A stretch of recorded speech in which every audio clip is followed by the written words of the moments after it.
എന്റെ ബിന്ദു ഇവിടെ ഇങ്ങനെ തർക്കിച്ച് നിൽക്കുന്ന നേരം പോരെ ഇത്തിരി ചോറും കറി ഉണ്ടാക്കാൻ? അതെങ്ങനെയാ? എന്റെ ജോലിയുടെ സ്വഭാവം എന്താണോ, ഒരു ഓവർസീറുടെ ബുദ്ധിമുട്ടുകൾ എന്താണോ, അതൊന്നും നിനക്കറിയേണ്ട കാര്യമില്ലല്ലോ. പിന്നെ ഇടുക്കിയിൽ ഒഴുകുന്ന വെള്ളം ഡാം കെട്ടി തടഞ്ഞ് പൈപ്പിട്ട് താഴേക്ക് എത്തിച്ച് ജനറേറ്റർ ഇറക്കി കറണ്ട് ഉണ്ടാക്കി അത് നാട് മുഴുവൻ കമ്പി വലിച്ച് വീട്ടിലെത്തിക്കുന്ന ജോലി വരെ നിങ്ങൾ ഒറ്റയ്ക്കല്ലേ ചെയ്യണത്?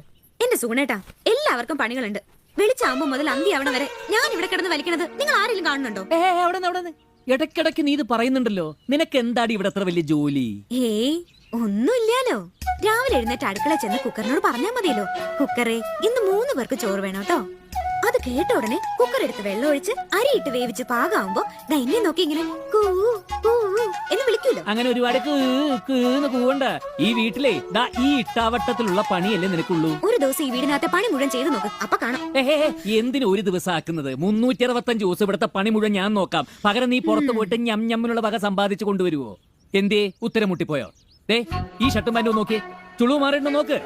ഇതിനേക്കാൾ ചുളിഞ്ഞതാണ് അലമാരിക്ക് അകത്തിരിക്കുന്നത്. അതുകൊണ്ട് ഈ വീട്ടിലെ ഭാരിച്ച ജോലികൾ മുഴുവൻ തീരുമ്പോ എന്റെ മോള തുണികളൊക്കെ ഒന്നുകൂടി എടുത്തു വെച്ചങ്ങ് തേക്ക്. അതും